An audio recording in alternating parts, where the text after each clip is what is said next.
Bonjour, une vidéo là sur toujours suite aux commentaires que j'ai reçus sur cette notion qu'il faut quitter la dualité et aller dans l'unicité. Arrêter de chercher si on est chaser ou runner pour aller vers l'amour inconditionnel, parce que ce qui compte c'est ça, c'est là où qu'on doit aller. Donc ce qu'on m'a dit, hein, autant oublier tout le reste et puis ne fixer que l'amour. Alors j'aimerais préciser des choses. J'aimerais bien expliquer que dans ce monde, dans cet univers, les choses fonctionnent avec deux énergies. Le masculin sacré et le féminin sacré. C'est important de comprendre que les deux ont une totale importance, qu'on ne peut pas faire qu'avec l'un ou on ne peut pas faire qu'avec l'autre. Un monde que de matière, il se passerait rien. On serait figé dans le ciment là, et il se passerait absolument rien. Un monde qu'avec le vide, c'est pareil, il ne se passerait rien. L'unicité, c'est venir accueillir ces deux énergies en nous. Il y a une expérience scientifique entre guillemets qui montre bien cette notion de prisme. Quand le soleil vient sur le prisme, de l'autre côté d'un prisme de cristal, de l'autre côté, on voit tous les faisceaux lumineux de couleurs qu'on voit dans un arc-en-ciel. En tant qu'humain et qu'on a à évoluer et tout ça, ça ne veut pas dire sortir des deux énergies. Ça veut vraiment dire d'être connecté à son diamant intérieur pour pouvoir intégrer les deux énergies et pouvoir les harmoniser en nous, quoi. Vraiment les unir et faire cette réaction chimique là, de pouvoir mélanger les deux. Je vais prendre un exemple toujours sur cette notion de quitter la dualité pour aller que dans l'amour inconditionnel. L'objectif, c'est l'amour inconditionnel. On est dimanche, vous avez envie d'aller vous balader, on a envie d'aller se balader à la rivière, là où il y a le moulin. Est-ce qu'il n'y a que la destination qui compte? Parce que si vraiment c'est que la destination, dans ces cas-là, on peut y aller en voiture, en hélicoptère, ou se téléporter même. Et hop, on arrive à la rivière. Maintenant, c'est pas ce qui se passe. En général, quand on veut aller à la rivière où il y a ce moulin, on est bien content de marcher pendant 1 heure pour y aller. Le chemin est important. Peut-être on va y ramasser des petites châtaignes, peut-être ne serait-ce on va prendre plaisir d'aller marcher et d'aller jusqu'à la rivière. Le chemin est important. Bien sûr, on va vers cet amour inconditionnel, mais pour y aller aussi, c'est vraiment intégrer ces deux énergies. Guérir ce qui est à guérir dans le yang qui nous empêche, ces pollutions qui nous empêchent de voir l'être d'amour que nous sommes. Et puis dans le yin, tout pareil, enlever les pollutions. Donc effectivement, la source est ces deux polarités réunies qu'on peut avoir dans ce prisme intérieur, dans ce diamant intérieur, où vraiment on peut réunir les deux. Parce que être que yang ou être que yin, ça marche pas non plus. Être trop yin, on est perché puis on vit pas notre vie d'humain. Être trop dans la matière, c'est pareil, on perd tout un sens à tout ça, tout un sens à la vie. Les deux ont vraiment une importance, quoi. Par exemple, si on le prend au niveau de la société, être en rejet de la société, on n'aime pas la société, ça ne nous va pas comme elle est actuellement.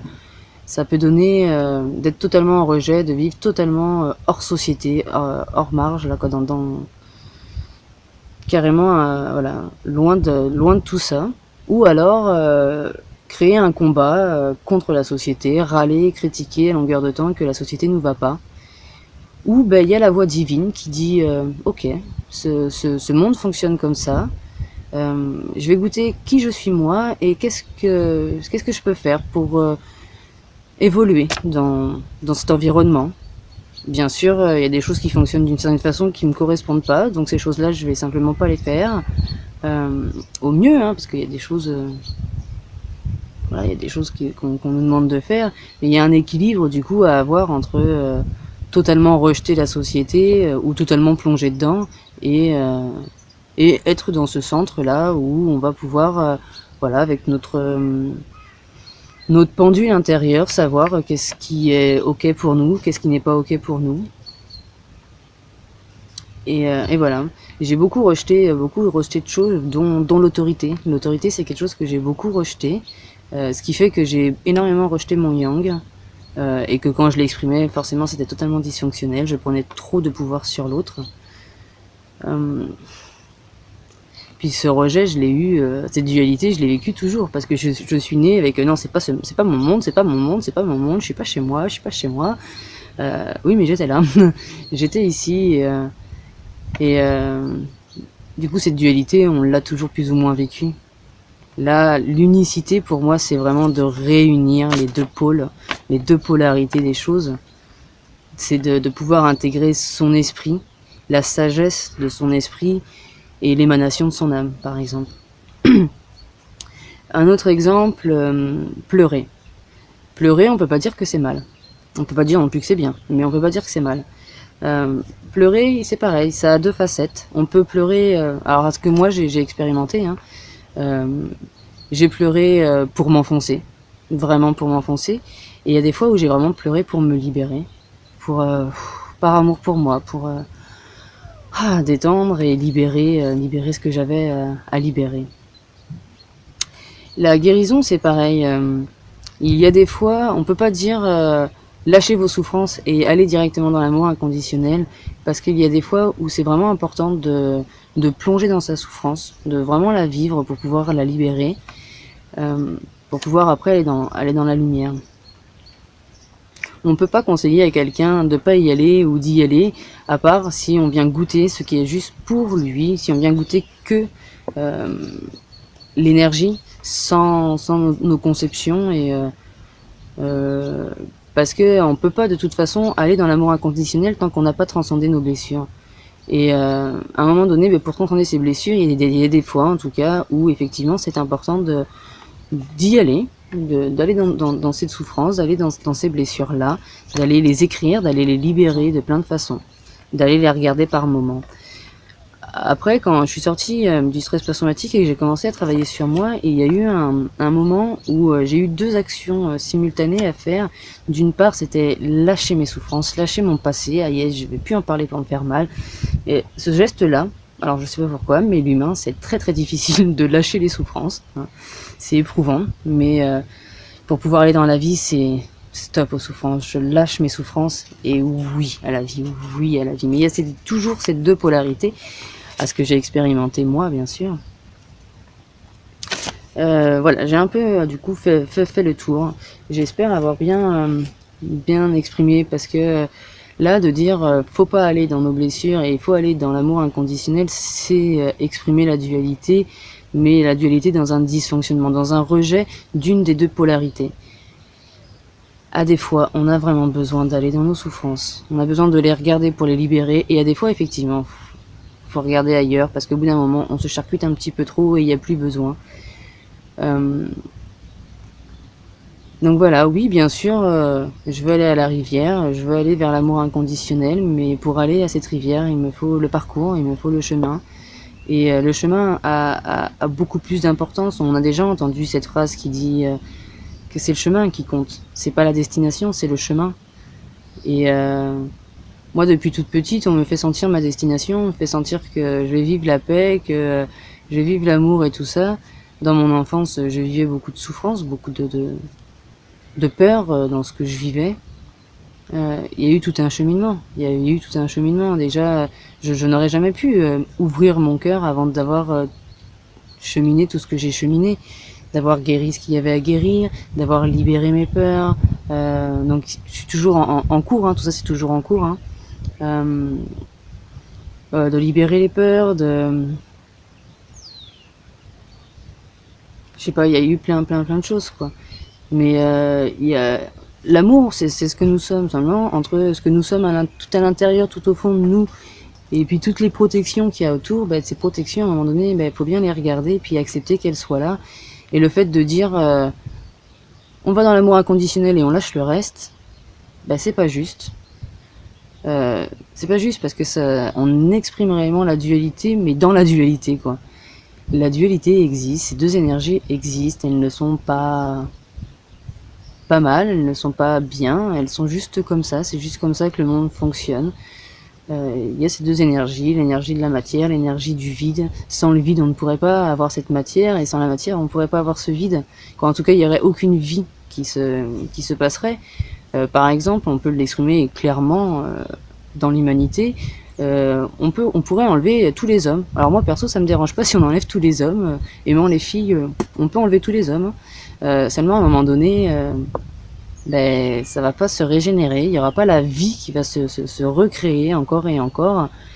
Pareil à l'inverse, hein, si on enlève toutes les femmes,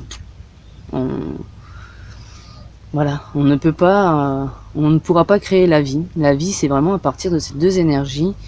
Et donc l'amour inconditionnel, oui, bien sûr, mais l'amour inconditionnel, qu'est-ce que c'est?